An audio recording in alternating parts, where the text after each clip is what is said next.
Can I have your attention? These beaches are officially closing for today. That means absolutely no more swimming.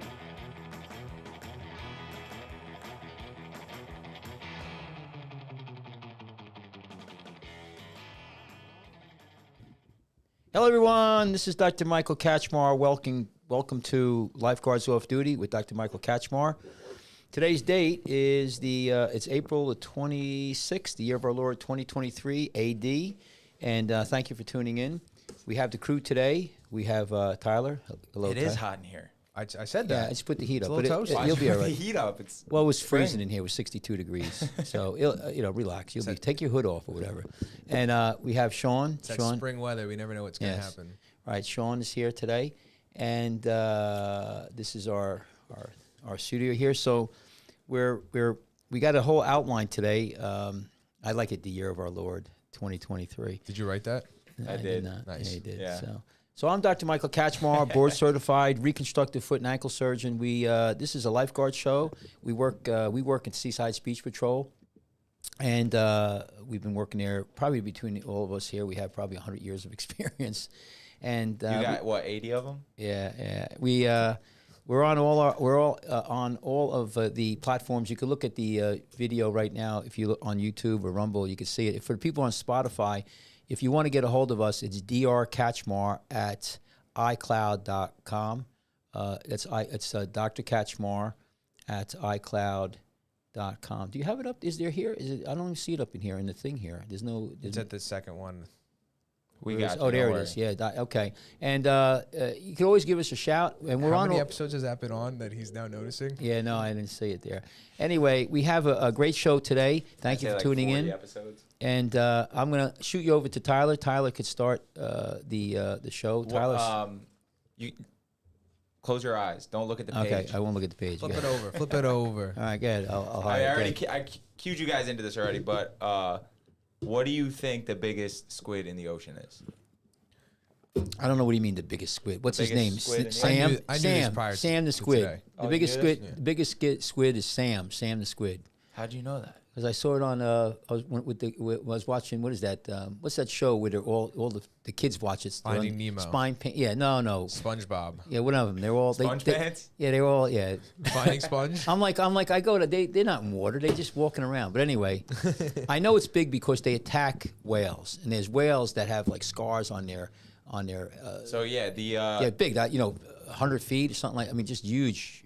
So prior to me finding out about this, I would have said the giant squid, but that's actually wrong. And the squid that you're describing is called the colossal squid. What do they eat? So they eat. We'll get to that in a little bit, but in comparison to the giant squid, which can grow up to 43 feet and weigh 600 pounds, the colossal squid can weigh over 1,200 pounds and get to over 46 feet. You want to know a weird metric of like mental measurement I have? It's the 50-foot slide that used to be in Breakwater Beach. The tall one? It was like a big white slide that when we were little was there. I don't think it's there anymore. I don't know if I remember it. That might have been before my time on the island. But either way, that's about 50 feet. So like I just see the 50-foot slide in my head. I'm like, oh, okay, yeah, like about that big. Yeah, massive. And that's it. That's including its tentacles. But what's one of the unique things about these colossal squid is actually something you pointed out is it's mostly sperm whales that these scars are seen on, and no other squid in the same family as this colossal squid has the same hooks that they have on their arms and tentacles. They use those hooks to catch their prey. Actually, the colossal squid is one of the main animals that sperm whales eat. So when you see sperm whales with those scars on their back, they're defense wounds from them hunting the colossal squid. The squid don't eat them. So what does the squid eat then? Well, it's estimated that the sperm whale's diet consists of 77% colossal squid. Really? Yeah, almost all of they only eat normally juvenile ones. They've only found 8 adult colossal squids, 6 of which were remains found in the stomach of a sperm whale. Huh. But yeah, they all have the beaks and the tentacles of these whales in them. Of the squid in them. Yeah, they eat Patagonia toothfish. Never heard of that. And what was the other one? And Antarctic toothfish. So here's the Patagonian toothfish right here. I can screen share it. That's an ugly looking Yeah, fish. they're ugly little creatures. And then the Antarctic toothfish is really similar looking. It wasn't even worth like bringing up a picture of. But Imagine going to a restaurant on a menu. Do we have the Patagonian toothfish today? Sauteed in I like tomato sauce. And would you get a side order of calamari? probably, yeah. That's kind of weird. One eats the other. So all right. So these colossal squid, they're only found in Antarctic water, the Southern Ocean, where like giant squid, they're still rare, but they're found in the Atlantic as well as the Pacific. So these are like incredibly rare. They didn't find the first one until 1925. They found two of one's arms and part of its head in the stomach of a sperm whale. Wow. Yeah, and in 1981, the first fully intact squid was found when a Russian trawler ran into one off the coast of Antarctica in what is called the Ross Sea. The largest living recorded specimen was a female, which are thought to be larger than males. It was captured in February '07 by a New Zealand fishing boat as well in the Ross Sea. And it was estimated to be about 10 meters long, and it weighed about 450 kilograms, which is 1,000 pounds and 32 feet long. Well, the fishermen, these fishing boats, they find a lot of stuff. I got to throw this in because this is something today, right? I had an emergency patient come in. He works on a scallop boat, right? And what they do now, they're working up near New Bedford, Maine, up Massachusetts and up that way. Real quick story. They pull up this stuff, and I said to him, I said, "What do you guys get in your net? They catch like other crazy fish." And they said all kinds of stuff, but they find objects, inanimate objects, right? And like cannonballs and stuff. Mm-hmm. What do you think? You'll never guess in a million years. What is the most common thing this guy pulls up? Refrigerators. No. Well, this is what he said. Not how true it is, but you'll never guess in a million years. He said high heel shoes, women's shoes. Now I don't know. He says off the I guess where they go, there's the ocean liners, the Cruise ships? Yeah, and I don't know if they're old ones, new ones, but he says there's shoes. I don't. I gotta drill down on him because I was putting a cast on him when he was talking about this because I was asking him. I said, "What do you guys find out there, like in the net? Would you ever find any crazy stuff?" And he goes, "Yeah, women's shoes, high heel." I'm like, and I go, "Where does that come from?" I gotta drill down on it, but it's interesting. They with the finest stuff, but there's a lot of crazy fish that they pull up. So, but let me ask you this before I forget: the whales eat them. Who else eats them? What other animals? The sperm whales are their main predator. That's it. Yeah, that's about Sharks it. 'Cause don't they're eat so them? big. No, not really. Well, actually, the toothfish that I just showed you, they also eat the squids. So it's like a kind of a back and forth. Yeah. So when they're small, probably. When they're small and when they're injured or sick, they'll like nibble at their flesh. So you'll see these squids, they wash up and they have like toothfish marks on them. Huh. Yeah. Some other quick facts about the colossal squid. Their lifespan is unknown. No one knows for how long they live. They have the largest eyes in the animal kingdom, which are about the size of a basketball. So like, yeah, that I heard. Imagine an eyeball that big. Yeah. Fully grown squids live at up to 13,000 feet under the ocean. They are a product of deep ocean gigantism, which is also called abyssal gigantism. So this is actually one of the more interesting parts of looking into this. Basically, the argument about this is that you have certain species, and when they make it out to deep waters, they kind of offshoot and become super big. A super big version of the same species, but closer to like the shallow water. There's a few theories about this.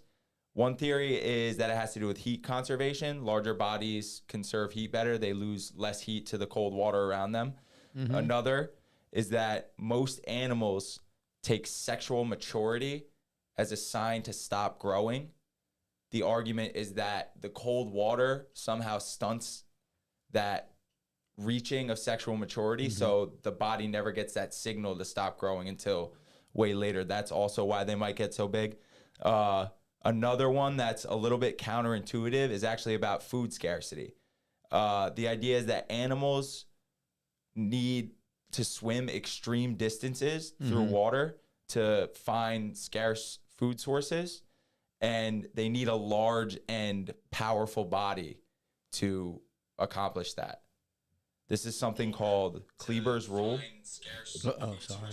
We're live. We're live everybody. again. This is something called Kleber's rule, which states that animals are. What are you doing? Okay, over keep there? going. I'm listening. Kleber's rule states that animals that are larger will tend to be more efficient. This can be demonstrated by comparing a whale to a small fish.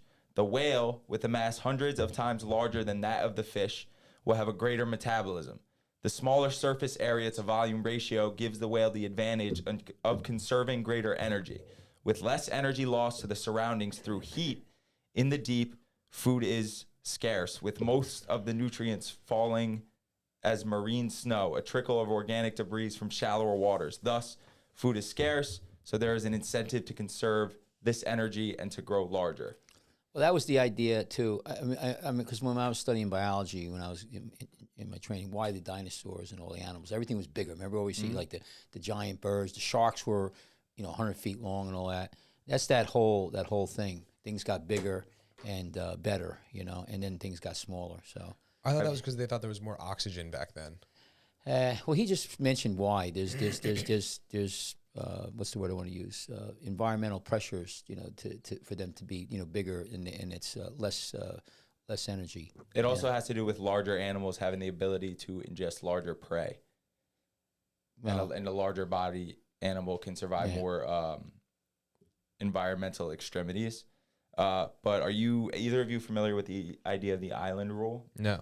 Oh, yeah, a little bit, but not like I could repeat it. what is that? So in 1964, a biologist named J. Bristol Foster coined what we now know as the island rule, which basically states that due to various reasons, animals that get contained on a small island tend to grow larger. There's a story about Joe Rogan always talks about, like, there's these this like island that got cut off by a river in Africa somewhere where the lions grow to like twice the size of regular lions. So another biologist named, what was his name here? Craig McLean in 2006 tried applying this island rule to the idea of these squid and like just larger ocean animals, this deep ocean gigantism. So what he did was he investigated the gradient from the shallows to the deep sea. His findings, they seem to mirror the framework of terrestrial islands, where these isolated areas of land develop indigenous biodiversity. More specifically, he found that the deep sea seemed to mirror the island rule, and idea that small body life on islands grow much larger in its isolation than life on major land masses due to limited resources, predation, and competition. According to McLean, this is quoted from, I'll list it in the description. The deep sea is functionally similar to an island. The deep also has limited resources, few predators, and is isolated from the shallows. It follows that the diversification of life in the deep mirrors that on islands. The isolated communities develop larger body sizes in response to the conditions stated above. This phenomena is also apparent in giant oarfish, Japanese spider crabs, the sleeper shark, which is a blind shark that feeds on whale carcasses at the bottom of the ocean, and sea spiders in the Antarctic, which sea spiders are these little guys like this big, like less than a millimeter in normal, like warmer, shallow waters. When you find sea spiders in Antarctic waters, they can get up to 3 feet in length. So here we have a comparison of size of the Japanese spider crab with a scuba diver. You guys can see that there. Yeah. It's like probably a foot or two longer than the scuba diver, the Japanese spider crab, and then a giant oarfish. Here we have one of. I heard this other cool evolution thing about crabs that so many things we characterize as crabs are not actually crabs because it's such like a top tier evolution state because it has the ability, it has the external shell, it eats basically anything, and it has the ability to manipulate the environment, which is just like super good for life to constantly grow and reproduce. Like manipulated how? The claws. Okay. Crabs are like a super meta evolution state that like a lot of family trees eventually lead to. Including us? Maybe, but we don't get the hard shell. Lobster, they're the spider family. Yeah. But like we don't, not necessarily lobsters, but like other animals, like the Japanese spider crab we could look up might not actually even be a crab, but because it looks so much like a crab, the name is just called the spider crab. You know, So it could also just be like a sea spider, like what I pointed out Yeah. before. Yeah, you got to look at the phylum and you know, to go in how it's classified. Like the traditional blue claw shape or the stone crab claw shape is like, looks like a shell. Like that's what a crab is. But like crab is such a meta evolution by like being able to manipulate the environment, hard external shell, ability to eat, whatever it comes in encounter with. Like things become crab often. I guess not humans because like we are adapted for a brain function.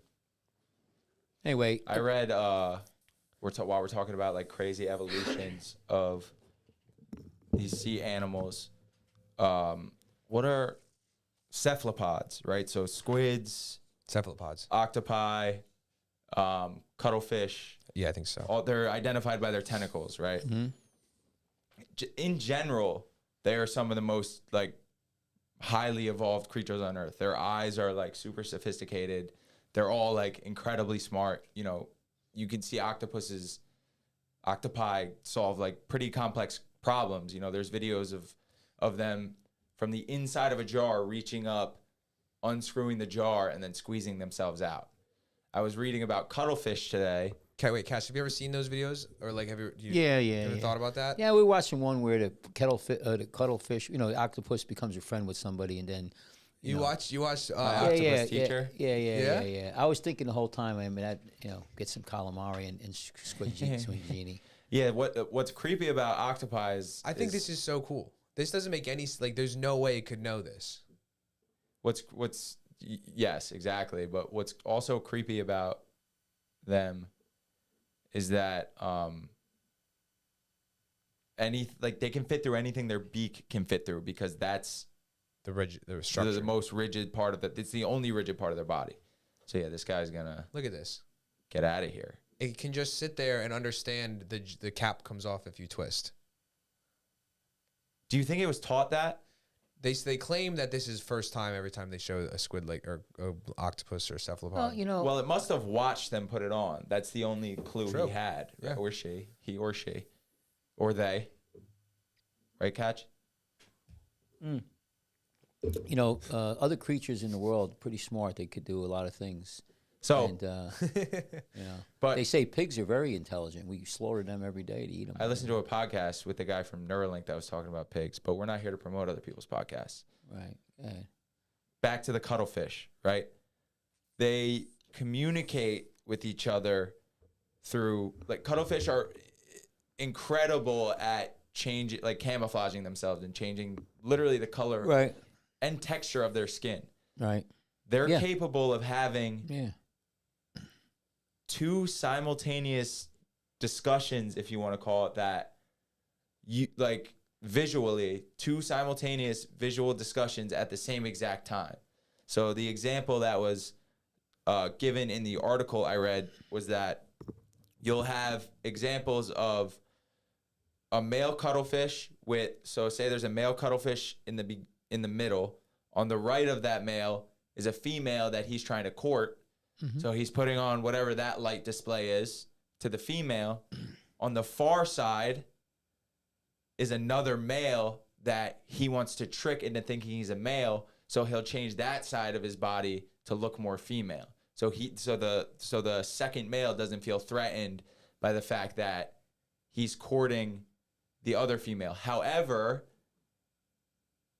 they will not do that if there's more than one other male present because they don't want to get caught in a lie. Yeah. They're like aware that lying like makes you look like a piece of shit, basically. So how's that? Let me ask you this. I'll throw it out. How does it make you feel that if these animals or fish have consciousness to a certain level, or they could do things? I'm all for it. No, but I mean, what do you think they about? do. But so that what kind of rights should they have? I mean, should you be eating them and killing them and all of that stuff? How do you feel about that? Like pigs are real smart, like dogs. I mean, can you eat your dog or cat? China eats dogs all the time. Yeah. It's a tough argument, right? Because cows are conscious in the same way that a lot of fish can be. Mm-hmm. Well, that's the age-old. So that's go ahead. No, I say it's the age-old argument. Why do we got to kill to survive? Of course we do. We can't eat enough grass. Not for long.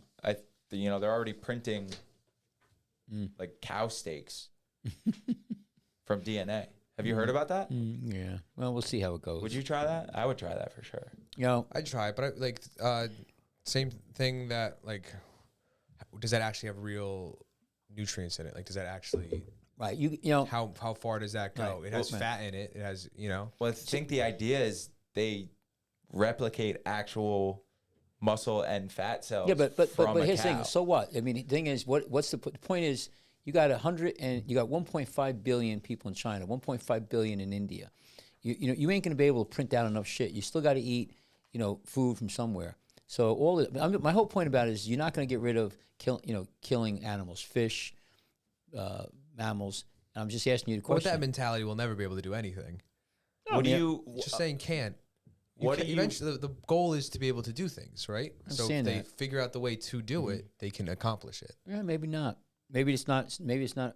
There are certain things in our world that you're not gonna. I mean, I guess you could say, can you go faster than the speed of light? There are certain physical things that probably are not going to happen. So I don't know if you get to that point where you could feed the masses. You could use plant-based stuff. I guess you could. I mean, you could give everybody glucose. I mean, again, the delivery system. That's like the concept of Soylent, like just being able to eat tube food to survive. Well, the movie you talk about Soylent. There's a movie called Soylent Green. You ever see the movie? No, but is it about Soylent? Well, no. What I don't know if I've ever heard that term before. Soylent? Yeah, it's a product. It's like the original bottle food that you don't have to do. What, for like people that need to gain weight? Like replace food in general with this ultimate product. Pull up the thing called Soylent Green, just real quick. Soylent, Soylent. Oh, pull up Soylent. I don't know what he's talking about. I'm talking about a product. Soylent Green. That's Soylent Green. So see what it says. Is a 1973 American ecological dystopian thriller film directed by Richard Fleischer and starring Charlton Heston. Now, you're Soylent Green. That's how you. I wonder if the product is named after this movie. Yes, it probably is. Now, you know what that product is? What is Put it? down. What is Soylent Green's product? Not mint. Soylent Green, the movie. What is the product? Where does they derive it from? Humans. Yep. Yeah. Yeah, they take the dead people. So it says here. Can read it. The Soylent Green is both the name of the film and a wafer-like food product in the film. The food is a processed protein ration made of human beings and distributed to an unsuspecting populace. You think that's what is coming out of the food printers? No, I'm just saying is though, it's an interesting concept. And the other thing too is there's an individual. His name is Joe Campbell. He's dead now, but he wrote multiple books about comparative religion and. Not talking about religion per se, but one of the things he discussed about religion, why does religion exist? And one of the reasons that he said religion exists is to answer the questions, where do we come from? What happens when you die? But also, why do we have to kill to live? Now, we could maybe change it with our technology. Why do we have to kill to live? That's a good question. Why we do though? I mean, we kill tons of fish. We still cows, plants. Kill plants. I don't think plants are really they're living, but okay, I'll give it that. Whatever, And the thing is, can we get away from that? But the argument been for thousands and thousands of years. Why do you got to kill? There's a movie, I forget what it was, and where the woman they raise sheep or goats, but I think it was sheep, and they're great. They're companions. And then what they do is they would slit their throats, and they would die real easy. They would drink the blood. They would use the meat and the wool. So they were it was all around good thing to have.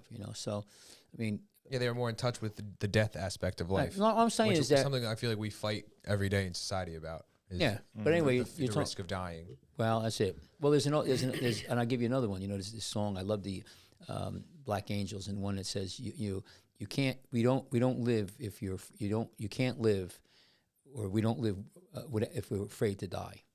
So that's another whole thing. If you're afraid to die, you can't have a full life. But anyway, getting back to this whole stuff, I think that Soylent Green is an idea. But to have food and not have to kill animals, it's a nice ideal. But I think we got a long way to go. You should be able to take stuff, chemicals, and put it together. And maybe that'd be a good thing. But then again, like say all the animals like deer around here, right? And wherever they just populate. If there's no natural predators, people are hitting with cars. They're getting killed. They're destroying lawns. Getting killed offshore by boats all the time, knocking into them. Well, not deer, but whales. Whales, yeah. So should we then what you do is you wean down the population. I mean, it's a crazy thing, So anyway, Americans only eat about 100 more calories per day than Europeans, but we are 2 to 3 times more obese. Why is that? Wait, say that again? America only eats generally 100 more calories per day than French or Italians, but we are 2 to 3 times more obese. And so it's the quality of food and obviously less active lifestyle. Quality of food and generally just like mental health, like stress. We America, according to a research that happened in 1999. Europeans look at eating as a pleasurable experience generally every time they eat. Americans act anxious and guilty almost every time, or are worried about the food that they consume. So I can see that. Just that process of eating in America, people are more hyper aware of what they need to be eating, what is the best way to be eating. Well, I'll tell you another thing about and we're still eating worse. Well, in Italy, it's a celebration every time. Right. Well, there's another thing that you're not putting to this equation. It's not just food intake, okay? Because if that was the case, I could cite other things that would be the outcome. Generally, most food science says calories in deficit is the only way to lose weight. No. Well, yes. But there's other things. Well, yes, but there's other things. I'll give you a good example. If you look at in the United States, the highest level of obesity and diabetes, which goes hand in hand, is Puma Indians, the South American.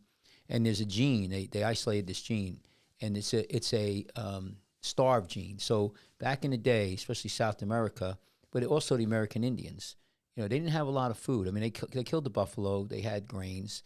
South America. So you developed a genetic. You were able to, just like the whales and everything. You got a genetic. Your body was able to live on less sugar. Less everything, yeah. Less specifically sugar for Latino population. So what happens is they come to the United States and they get dumped. They get all of this food and they get really, really fat really quick. Diabetes is more prominent in Latino people than Caucasians. Right. And so it's not just the amount of food you eat; it's the type of food. I give you your own genes. Right, and your genes are a big thing, and also it's the type of food. Now I don't know if it is how it is now, but when I was doing my training, African Americans had a higher rate of colon cancer and than the non-black population. One of the reasons why, supposedly, was that their diet. They eat a lot of, processed foods. No, grilled. I've read charcoal. That, yeah. Right. So there's not just to intake. It's type of food. It's social things. Now, you may drink alcohol. Now, let me finish because I'm hearing you, but I'm also just adding to your own points. What did you think the Africans would have a better ability to digest, because that's more of it seems to be cooking on a fire would be a more natural way or holistic way of eating food? Well, when you say African, I'm talking about American. I don't know about that argument. We're not talking. Listen, back in the day, you got one thing that you guys don't have is a perspective of history. And it's not a bad thing, but think about this: how many right now would you be surprised if you heard that, say, Aunt Millie or somebody had a heart attack, a woman had a heart attack? Do you think anything of that? Why would I? Example. My aunt? No. Let's But just how say a woman. old? You're not saying anything. Say a 50-year-old woman had a heart attack. Is that news? Is that something? Yeah. What do you? I mean, it depends on like No. What about? I mean, what she looks like. Yeah. No. what her- Wait, I mean, I'm just saying. Do you have any? Do you see any difference between a man and a woman? Like, who has more heart Men attacks? have more heart attacks than women. But how many more though? Like 50%. I don't know about that. It's pretty close now. Back in the day, say in the 30s, 40s, 50s, 60s, it was rare for a woman to have a heart attack. It was like 99% men. Good. Another example in Japan, before World War II, hardly anybody had heart attacks. There wasn't obesity. After the United States took over, we won the war and we Americanized Japan. They're dropping like flies from heart attacks. So who has another horrible heart disease problem is the Indian people. I don't think they eat meat, right? I don't know what they eat, but so They they're don't eat cows, right? right. So there's At least Hindi people so don't there's eat definitely cows. there's definitely diet, not so much how many calories, what you want. If you have a diet in high meats, it seems that increases cardiovascular disease based on studies and history, like in Japan.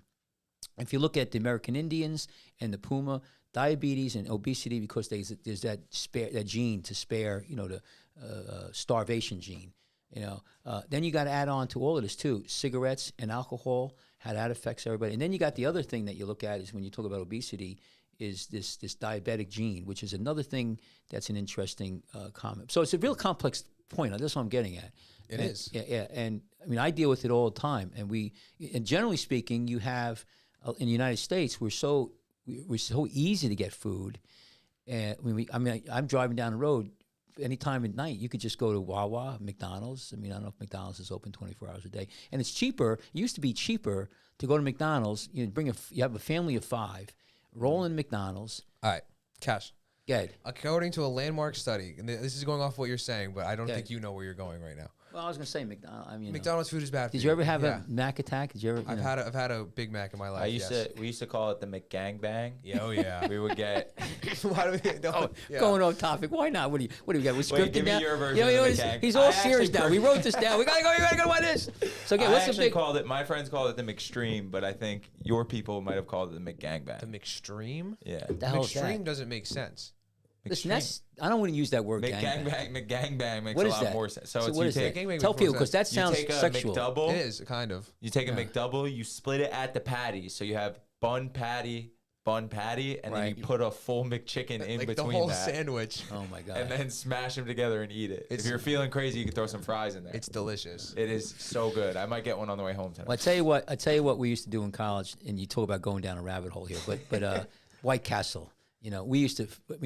Be stinking drunk. White Castle tastes so good, the first burger, and every single one after tastes worse. Harold Kachmar goes to White Castle. Yeah. I used to. We'd go to White Castle, and then you drink about That's a full circle a, one right there. a bottle of Pepto Bismol, and yeah. Anyway, so go ahead. Guys, you were So- talking about bad food. So and go ahead. So tell us what you how came up after with. Americanizing food, Japan had more obesity. And According- heart disease. And heart disease. A landmark study comparing the nutritional content of 43 different fruits and vegetables between 1950 and 1999 was published in 2004 in the Journal of the American College of Nutrition. The results showed quite definitively that the amount of protein, calcium, phosphorus, iron, riboflavin, which is vitamin B, B2. and B2 and vitamin C have declined substantially over the past half century. The study authors attributed this decline in nutritional content to agricultural practices designed to improve food quantities, size, growth rate, pest resistance, and rather than nutrition. Do we think that also, just real quick, to add to that list of reasons, do you think it is also like monocrop that is agriculture problem. and like you're just sucking all the nutrients out of the soil and you're not putting other crops in there to replace Yeah. it? And for like the capitalist stance that like it looks better in the market, so you buy Yeah. the food, but it's Plump. not necessarily as good as like a little onion that you could grow in your backyard or a Victory Garden, World War II. Shout out Cash. This so there's and this could be like just like clever marketing, but I bought a bag of chips the other day because their whole brand, they're called Uglies, and they basically take all the potatoes that would have gotten, they say they would have gotten thrown out. I'm sure they would have just fed them to animals. I think that's every potato chip company ever. But yeah, there is like there is a market of these like ugly foods now, actually, like that you can get your hands on. But we just like throw shit out like it's crazy. Well, I tell you what, I think this is interesting, and I haven't looked at this. I didn't know you guys were going to talk about this. But what's different now than 30, 40 years ago was the cows now are fed all kinds of chemicals, and they weren't before. You have a lot. All your fruit, vegetables are in the land is sprayed with all kinds of stuff, chemicals, and I don't. The air is more. I know it's more polluted, but there's more stuff in the food. I don't know how that affects you. I mean, if you look at the things that are going on now, and with children who autism and everything else, a lot of people feel that it's environment, it's the food we eat, and the food is tainted. I don't know. I know that from my ability, what I see, in the United States, I know I have a friend who's a bariatric surgeon, and I asked him how many people in the United States are morbidly obese, and when I'm talking about between 500 and 1,000 pounds. Think about that, 500 to 1,000 pounds. If all three of us here, I don't think we don't weigh 1,000 pounds. We don't. I don't think. Yeah. Well. Yeah. I mean. So you're looking. He said about between. He didn't know. He said 12 million, maybe to 15 million. I did some research, and it's a range because nobody knows for sure. That's crazy. That's in a population of 350 million. I don't know what percent that is, and that's not. And those people, that's a difficult life for them. I mean, how can they go on a plane? Can they go? I can't even put them in a CAT scan or an MRI. And I've had patients like this, and it's very difficult. Last year I had a 535 pound patient on the floor in the hospital, and in the same wing there was 3 other patients, and 2 were 600 pounds, and the other one was 700 pounds. They were all male, by the way. I don't know how many females are morbidly obese. I don't know and that's difficult. And then if you look at the general, obesity, which is 100, I don't want to say 100 pounds overweight, but it's it's a certain criteria. About 40% of the population is considered morbidly obese, and you can look up the criteria, as opposed to China, where it's about 4% morbidly obese. And I don't know about India. But again, here's the thing. There's another thing. Being obese doesn't necessarily mean you're unhealthy, or the opposite is being not obese doesn't mean you're healthy either. You could have other issues going on. You could be skinny as a rail and smoke 2 packs of cigarettes a day. You ain't going to make it past 60. So I mean, it's an interesting thing you bring up. But nutrition, I think there's genetics, there's social. Yeah, what are you going to say? No, I just the point that I want to talk about today was like how bad American food seems to be getting in general. Like just eating here is the problem. Even seeking out good food here is not as good. Yeah, it falls short. Farmers can grow 2 to 3 times more food with 25% less nutrients.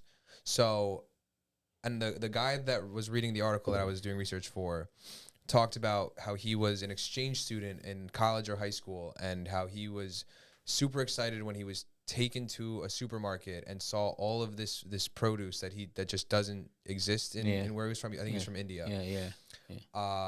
He talked about how excited he was, like how beautiful the white onion was and big, and the red tomato. And then the mom of the house made the salad, and to him it was flavorless because he accounts the lack of nutrients, that it just didn't suffice enough food for him or flavor, which he kind of put as one and the same, that better food tastes more nutrient, where like our brains are trained to like healthy food, and which is why we like these really fatty, sugary foods, because they are calories, and calories at the end of the day is what keeps us going. Well, I believe what you're saying, because when I was a kid growing up here, you had Jersey tomatoes, and we used to have them, and I remember they were thick red, and I would go over to my friend's house, and his mom would cut them, make slices, put them on white bread with mayonnaise.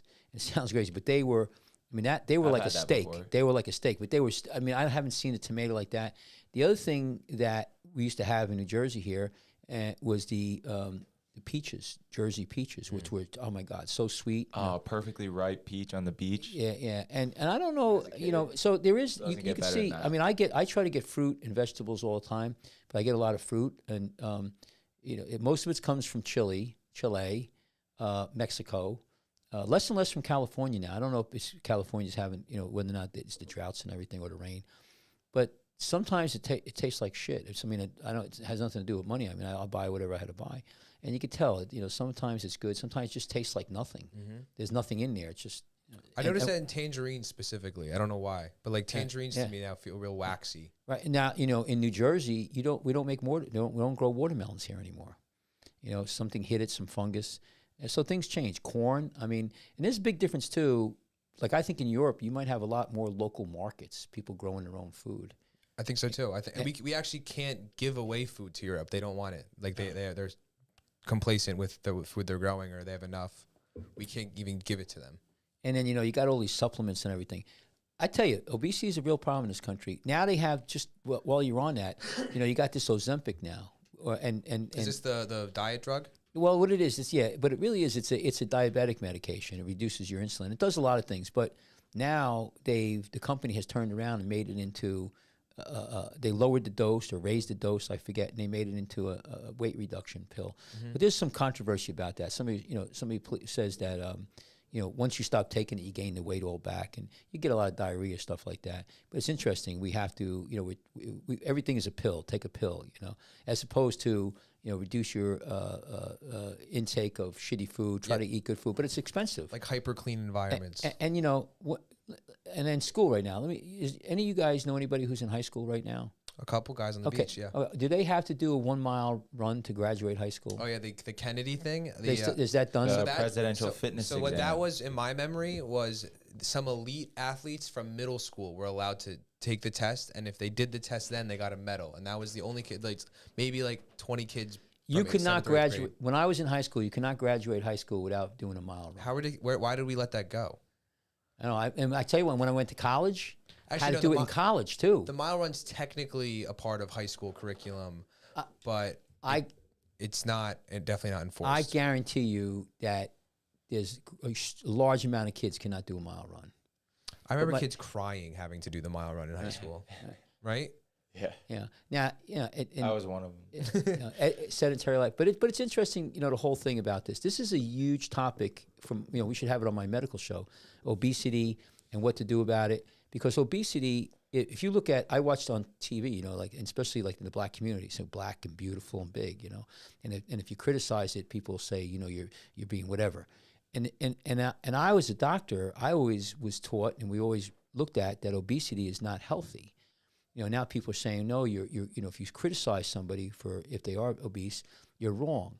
And a lot of people who get heavy get diabetes. Well, diabetes then has its own set of complications. So I don't know where the answer is. I really don't. Are we going to evolve into where it's normal to be 200 pounds? Is that a normal thing? I weigh 230. Yeah, but you're tall too. But you're not morbidly obese. If we did, if we looked at you, your percentage of body fat. I used to have a rehab center where we would actually put you in water and weigh your percentage of body fat, which is another, thing, another indicator of your obesity. Question is, can you be 5'8" and weigh 280 pounds and be healthy? I don't think so. And that's the key. And will you live to be a long age? If you go to a nursing home, how many people will live long? Cigarette smoke, we know, causes problems. Does obesity in the long run? But it becomes a political thing. I think, though, you make a good point. We have a lot of processed foods.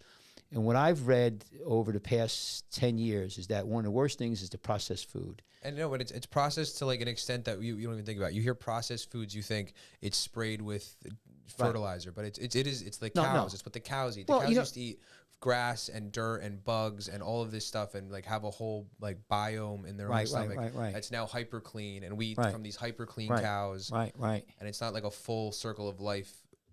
Food. And when I say processed food, it's like Doritos. It's it's crackers. But it's that stuff, especially. But as opposed to natural, where it's an apple or broccoli. But the problem is, even the apple and the broccoli, like you're saying, it's weeded down. It's watered down. It's it doesn't have the same meat to it that it used to. Yeah, you know what I'm saying? No, the broccoli and the apple don't have as much flavor because they don't have as much nutrients. And then this Dorito that has this super supernatural flavor that is You can't even compete with nature. Now, maybe we should start growing our own stuff, but can we get the seeds? Is it because now it's been genetically altered, right? Can you get the good stuff now? I don't know. Yeah. You know, I'm telling you, my father, everybody I knew years ago used to have a garden.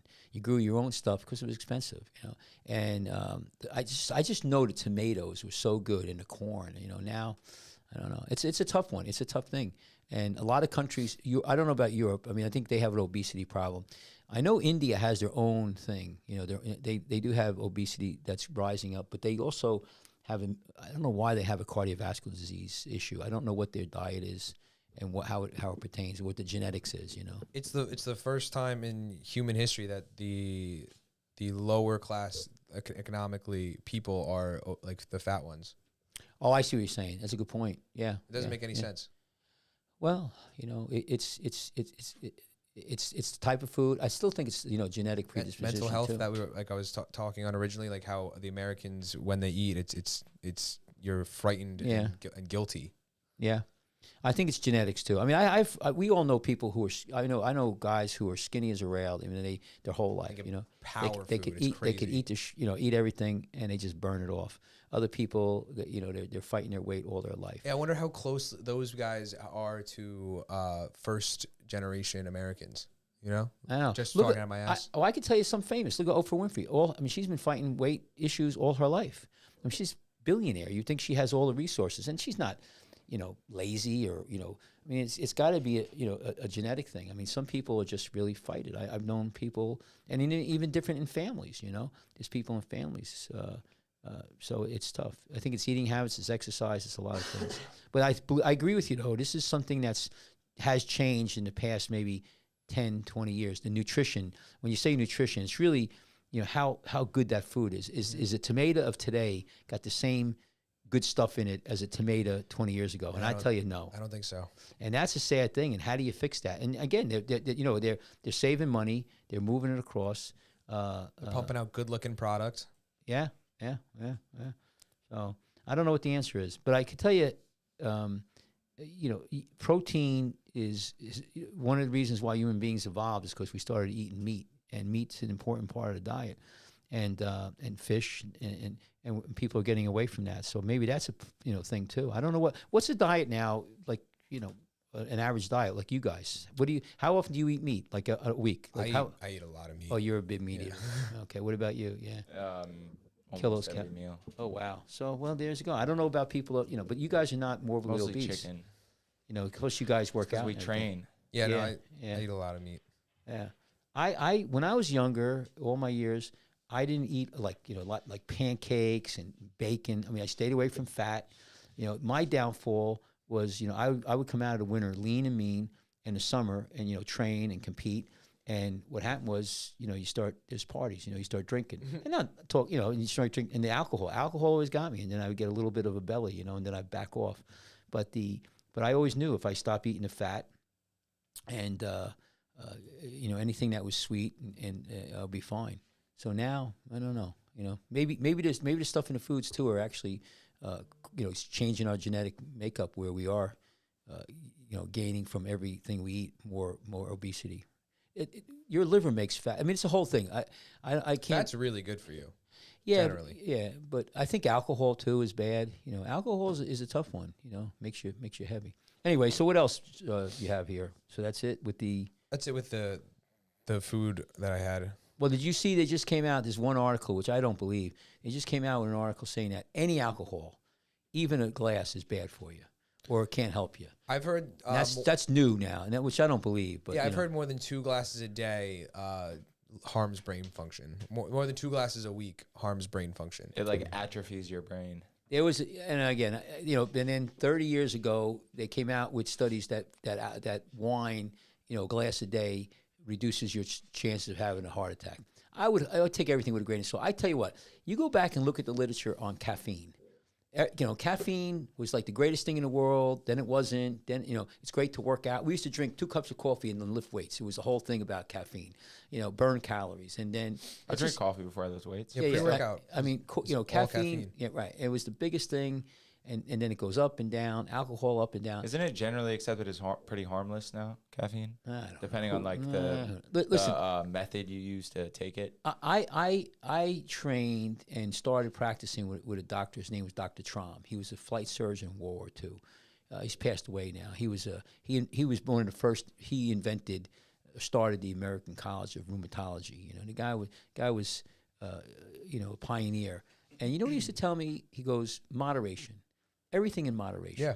And I think that's an important thing. And you know what he used to do too? When I first started working with him, I obviously wasn't that busy. We would work in the morning, and then at 12 o'clock, him and I would have lunch, and then we'd go for a walk. No matter what it was, unless it was so nasty out, and we walked, like about a mile. And this guy, he wasn't spring chicken at the time. And he always say, he goes, Mike, the best thing you can do after you eat is go for a walk. Digest your food. But exercise. And when you do it, maybe but we did that. And so eating, working out, moderation, I think that's the most important thing you can think about. And a lot of people don't do that. What is atrophy, Kashmar? Because I've heard the 2 drinks a day thing too. What is atrophy? Well, atrophy means just that something shrinks. So it means it shrinks your brain. They're saying that's crazy. Yeah, I was it's always known to kill brain cells. Yeah, But you got a lot though. Too. Yeah, but if you got 10 trillion billion, and you kill a couple 100,000, does it really matter? The Huberman had a guy on like yesterday talking about it, how there's like lifelong alcoholics that they like go to scan their brain and it's just like a walnut inside an empty shell. But that's heavy duty. Again, no, I can tell you. Yeah, but they're also so dehydrated too. It's like another factor. Well, yeah, there's that obviously plays a part too, for sure. I can I'm tell not saying Huberman's wrong. It's Huberman. Well, I'll tell you from my experience with patients, you'll get people who drink heavy and they have minimal problems. That again, I'm not. You got to look at the spectrum. I see them with their 50, 60. Maybe they don't live to be 80 or 90. There's diabetic, there's alcoholic neuropathy where you lose feeling. There's alcoholic encephalopathy. You get mental changes. It could affect the bones, but it's not in everybody. Just like not everybody's going to die of cancer if they smoke. A percentage will. But like my dad, he smoked. He was in World War II. He smoked all the time, and towards the end of his life, he started smoking these little cigars. At 89, he developed lung cancer. Now, so maybe if he didn't smoke, he would have lived to be 93. So I don't know how to answer that one.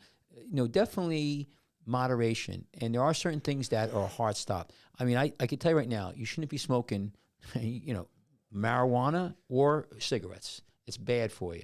And that's a hard stop. Hard drugs. It's funny. I've seen people who are heroin addicts, and I've treated them 30 years ago. They're doing pretty good. It seems like that kind of stuff maybe doesn't, kill you, unless you get hepatitis or something. Alcohol is a bad one though if you do too much of it. A drink here and there, I don't know. The founding fathers. If you go look in our history, alcohol was huge. Those guys were all booze. It wasn't safe to drink water back in the day. How old was Jefferson? Some of those guys lived to be pretty old geezers. Yeah, Ben Franklin was like in his 80s, right? During that time. Ben Franklin was a womanizer and a friggin' booze hound. He went to Europe. He was over there. What do you call it? With the French. Yeah. They said he was they found STDs like galore. dozens. Right? Yeah, he probably had. They found everything. like dozens of bodies in his basement in London. Oh yeah. Yeah, he was doing anatomy stuff on them. Yeah. Oh, okay, yeah. He didn't kill him though, No, but they didn't. When they found him, they're like, "What the hell is going on here?" But it was super sacrilegious at the time to like study dead bodies. Yeah, I think he was like doing it in secret. Too. Where's our thing with the more doctors smoke Camels than any other cigarette. Right. So where's that up there? You can't see it with here, but we don't know. I think one good bit of information is moderation. But here's the deal with obesity and everything. A lot of people, no matter what they do, they can't lose the weight. And so you don't want to shame them. You don't want to, if they can't do it, they can't do it. And I've known a lot of people, they hardly eat anything and they still gain a lot of weight. So there's a genetic thing going on here. There's some kind of metabolic abnormality. And so when you have that, how many people have some level of that? So the food may not have anything to do with it, no matter even if they have good food or not. I think that's part of the problem, nutrition, but it's also we might be developing a genetic, not a mal, I don't know, some kind of genetic thing that's going through the population. And it's a tough one to know. I haven't really, did you see anything in your evaluation that they said about the genetic predisposition? They attributed a lot of it to mental health and just like the way that your body was running itself. If it's happy, it works better. What about stress, Yeah. Stress, stress about food, it's gonna affect you negatively. I tell you, I've seen people, they're going, stressful. Their dog died, their parent died, their wife, they're going through a divorce, and they lose tons of weight. You've seen that. They're so stressed out, they don't eat. So there is a component of that. And I think the other thing too about food, you ever hear the word comfort food? Mm-hmm. So when you eat, you feel good. Also, a lot of people use food as a social thing. You sit down. Back in the day, especially my Italian friends, we would have dinners for 3 hours, 4 hours, 10 courses. I mean, in the Italian families, you'd start with I think your camera overheated. I was going to tell you. Oh, it stopped down? Yeah. Oh, wow. Oh, shit. Cashmore is out, guys. You turn the I heat. never- Sean and Tyler get to run the show now. Well, I never had that happen. It's because you turned the heat on in the It thing. is hot. It is hot as balls. I was in back to here. foreshadowing. We never had the camera. Put it back. Shut it off and put it back on. Yeah, the back screen said something. Yeah, but I had it set where it shouldn't do it. Just put it back on, let me see. It's broken. There you go. Wow. It's back on. No. Oh. Oh, there it is. I never had that happen. There's that a was setting weird how on it just these glitched. cameras are made to deal with the heat and everything. So, but we used to have these meals where we would have, I'm telling you, we would eat A lot. lasagna and then all kinds of food, spaghetti meatballs, and then at the end, you have a salad. And then after that, they bring out the roast. And it was a celebration. Yeah, and I tell you, a lot of people weren't fat back then. I mean, if you look at I'll leave you with this And last how one. much butter and stuff the people used to cook with, and now we use like coconut oil, and we don't bread chicken anymore. Go look at the old movies from the 30s and the 40s. Everybody was skinny as all hell. I mean, very few. I mean, there were some characters, but for the most part, everybody. I think of Frank Sinatra. They were probably went malnourished anemic. from the Great Depression. Yeah. I mean, people. It was great. People. I mean, if you look at how skinny, I watch them and they're like really, really skinny. So. And they were all also always boozed up and all like chain smoking cigarette. I do find it funny when you see you make a those good point. Everybody smokes on the old movies. those like guys that are like, men back in the day were real men, and it'll show a video or whoever like Marlon Brando or something. Smoking. But he was probably like the scrawniest, skinniest dude. He probably couldn't run. He probably couldn't run the mile. No, I watch. So what I've been doing, And he's drunk. They were all drunk all the time. So when I row, I get the concept to row, and I watch TV. So I went, Star Trek, and then now I'm watching Mission Impossible. We talk about how much we hate watching TV while we row because Yeah. the screen, you're just zooming in and out of it. Nah, Well, yeah, if you have no, a big enough TV, I imagine Kachmar's got a nice setup down there. Yeah, I'm like We're trying to watch stuff on our 10, phone. I'm 10 foot away from it. So it's always about the And I same. got a big yeah, but here's the thing though. When they have, so they have the Mission Impossible music, and then it says, good morning, Mr. Phelps, but he's always smoking a cigarette. That everybody in that show. Oh, that was a show? Yeah, Mission Impossible. Oh yeah, you got to go look at the old Mission Impossible. It's with Tom Cruise, right? No. Pull up the old real quick. No, the original Mission Impossible. I didn't know Right? that it was a show. Oh yeah, you guys. See, this is I got to educate you guys. No, it's so good. Look at the season, Mission Impossible, and Peter Graves was the one. This guy Greg Morris, Barbara. Look and see if they can see when they were young. Look at that. Here we go. Go up. Go down. Go down. There it is. So Peter, that was Mr. Phelps. That was Mr. Phelps. Oh, this was so good. You should watch them. They are the greatest shows. They're just unbelievable. And he's always smoking.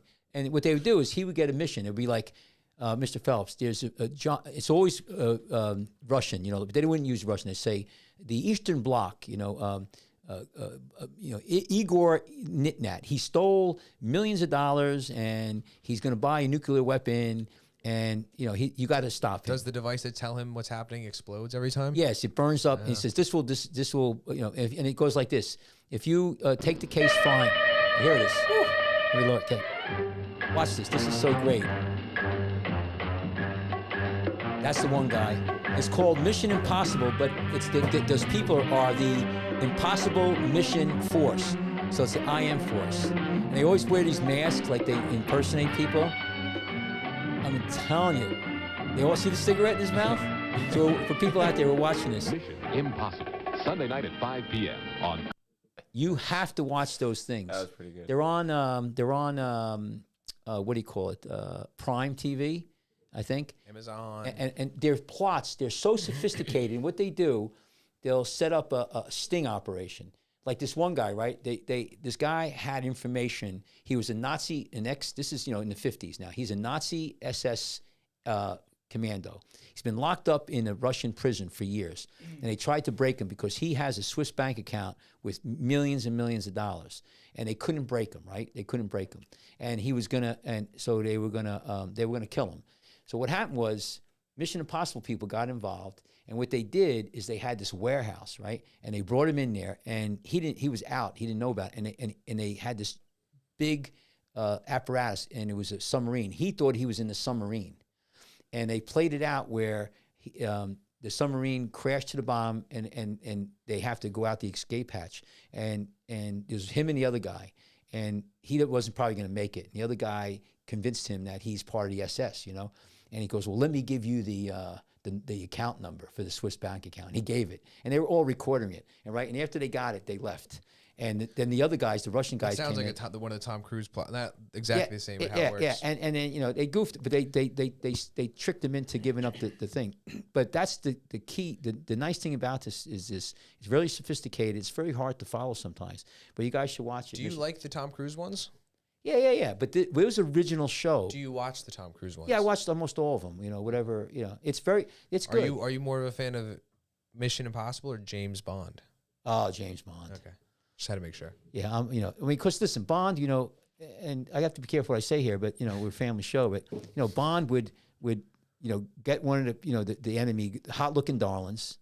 He'd have his way with her. And then he'd have her execute her, shoot her. There are some pretty dicey scenes of old James Bond and some women. Oh, well, listen to one of them that's called Octopussy. I mean, come on. I think they fight in a barn, and then he is holding her down and just forces to kiss her. It doesn't. Oh yeah, it's borderline rape and porn and all of that. Different times. But how many? If there's movies, I've watched one movie, he killed about 30 people. James Bond? Yeah, in one movie. The Daniel Craig ones are insane. Yeah, they're good too. But the James Bond of my era, were really good. There's one movie you should watch it's called. Now there's two Casino Royales. Craig did a Casino Royale, but the first Casino Royale you should watch. Can you pull it up? Connery? No, it's the other guy. No, people like the other guy more. What's his name? No. This is a goof. This was a goof on. This is Casino Royale. There's the original one, which was a weekly series. Oh no, it was a black and white hour show. But the one that's a goof one, put the trailer. David Niven. No, down. No, not that. Yeah, David Niven. But play the opening music. Yeah. This movie was a joke of James Bond. Yeah, play this. Hold on, let me go back. Yeah, the trailer. Play the trailer. You got to listen to this. This is great. Oh yeah. So this was a movie. There might have been 3 Casino Royales then. No, yeah, there was the Craig one, which was the movie. The original Casino Royale, which was an hour-long black and white docuseries, right? And then you had this goof one, which was done by multiple people. This is it right here. Look. Listen to this music. Just listen to this music. Casino Royale is too much for one James Bond. Join the Casino Royale fun movement. Mr. Bond, I'm Lieutenant Mathis of the It was Peter Sellers. Peter Sellers is James Bond. He's a comedian. Is this licensed? How'd they do this? They did. And what happened was the one director got out. James Bond. Ursula's James Bond? No. David Niven is James Bond. Yeah, well, Woody Allen is James Bond. Nice. My doctor says I can't have bullets enter my body. They're going to execute him. This looks amazing. This looks pretty good. Is James Bond. I just know they're like, he's James Bond. No, he's James Bond. We might shut this off. We might get hurt. You got to knock it off. Yeah, We knock might it get off. banged. Yeah, we might get banged. So Oh, guess, it's in Technicolor. it's a trailer, so we should be able to play a trailer, right? I think so. I don't know. Yeah. So it's not the movie; it's just a trailer. So here's the thing, just so you guys know, you had you had the one that was a black and white not a. Yeah, I think that Roger Moore was in a James Bond. No, the Casino Royale. first one was not the same concept. It was Casino Royale. They were, because the whole thing about gambling and everything, but it was more like a detective movie, and it was just an hour long. Then you had this one, which was a goof on that one, and they were goofing on the James Bond So thing. like, They you probably ever were given the right to do it. You ever see the scary movie? Yeah, They're like yeah, the yeah. funny scary movies. Yeah. Kind of like that. Yeah. The one here, I like the music here. So the music was. I can't tell if he actually is just agreeing. Neither do I. No. But the movie here, that's Yeah. my. You'll never know. You'll never know. The I movie. think I know now. I'm pretty good. But the movie, what I like about the music, it was done by Get the camera off me. what was his name? Tijuana Brass. What was his name? It's really good. I like that. I'll tell you another. That was a good one. See, you guys don't realize that, but the Mission Impossible was a series to begin with. The other one, I don't know if you ever watched the series Heat in the Night, which was Never heard of it. Okay, but there was an initial movie, and that's a great movie to watch. There's a really good one. I could go on and on about the movies. I'll tell you another great movie while we're on it, just to throw it. Think about it. It's called To Live and Die in L.A. And that whole movie soundtrack was done by what's the name of the Queen. No, Kid Rock. No. Getting closer? Metallica. No. Metallic era. No, Chin Wan or Wan Cheech Chin. and Chong? No. that'd make it funny too. No. It's a great movie. But anyway, so there you learn something about James Bond. You got to watch that movie. That one looks good. It's goofy. It's crazy. It's the weirdest movie you're ever going to watch because Once I saw Woody Allen going, hey, I don't need any bullets in my body. That's when I was like, this is good. Yeah. They what happened is that the director, whoever was doing it, got out of there and they brought another guy in. So it's like actually two different movies. It's dysfunctional, but it does great because it's funny. It's got a great amount of really great actors in there. So anyway, anything else? It's about an hour. What do you think we do? We did pretty good, right? Anything else? So we talked about. I was thinking the whole time we talking about the squid. I was just thinking how much calamari you could get out of one of those giant squids. How much can you imagine? How many tons of food? You could feed a lot of people with that sucker. This man. whole table, just one swirly fried tentacle. Like no, not gumbo. What is it when the prawns or whatever? They just dump it on the plate. I tell you what, when I used to Jambalaya, right? Jambalaya? when I used to go fishing Southern. for tuna, we used to go out about 100 miles. I only did it a few times, but when you're out there, but even when you go like 30 miles out, there's squid all over the place at night. So we'll be fishing at night, and we'll be anchored up. And the squid will just floating by. Make glow, right? Or some. Yeah, some of them you do. could scoop them up, and we would scoop them up, and you could put them on ice, and you could eat them raw. I mean, it's like sushi. They're pretty good actually, but we used to catch them and eat them. I've seen a video. You kill them, and the color just like instantly leaves their body. Yeah, well, that's what's I tell you what, they're beautiful green. They lose their color right after they die. They're beautiful fish, and they're great eating too. Man, that's really good. Eat them fresh. Talk about good food. You eat them fresh, they taste differently. And that's another thing too. You talk about the fish here. We talk about how things change. The stripers that we get here, you have to be careful. There's a lot of mercury in them. They tell you only eat like one a month or something. Wild salmon's actually the number one way to introduce microplastics into your diet. Wild salmon. Yeah, because they just eat anything. It's all screwed. Yeah. And that's the thing. How much of this oil, like you have that bottle of Poland Springs you have there, it's a plastic bottle. How much of that stuff got in your body now, and what did it do for you? I can only imagine. Anyway. Yeah, where's your filter? Did you filter? I was out. I don't know. I don't even know how I got it, to be honest. I was probably just all right, so listen, can we talk? Can you throw up the lifeguard test? Because if anybody's listening to us, there's a lifeguard test this Saturday. Cash, if they Sunday. made it this far, they're probably lifeguards. I'm going to be honest. Well, let's we have a you never test know. on Sunday at Tom's River Fitness at 2 p.m. Everybody come out. Where's it at? You don't have the Tom's River thing. Fitness. Tom's River Fitness in Tom's River at 12 o'clock. Yes. Also, May 13th, Saturday, is the Lifeguards Off Duty Closed Water Preseason Invitational. Sign up. Big It's comp. going to be dope. Get in touch with us. Email us. Go to our Eventbrite. All the information, you can find it on our Instagram. You can DM us. You can email us. We'll take anybody. We're happy to have anybody join us. It's going to be a really fun day. We got to work on these shirts too. You know, we got to get them out. I got to find out. Yeah, shirts So- on the way. People keep asking me for shirts. So anyway, listen, if you want to get a hold of us, it's Dr. Kachmar. Oh, there's your camera again. It's drkachmar at iCloud.com. I don't know what's going on here. Drkachmar at iCloud.com. They're playing you off. No, I got to fix that. Producers are playing you off. If you need us, they're all going on us. We're having problems here. Anyway, everybody, give us a call. Let us know what's going on. And thank you very much. Anything you want to say? No? Like, follow, subscribe. Turn on notifications. Stay out. Stay alive. Stay out and stay alive. Thank you very much. Take care.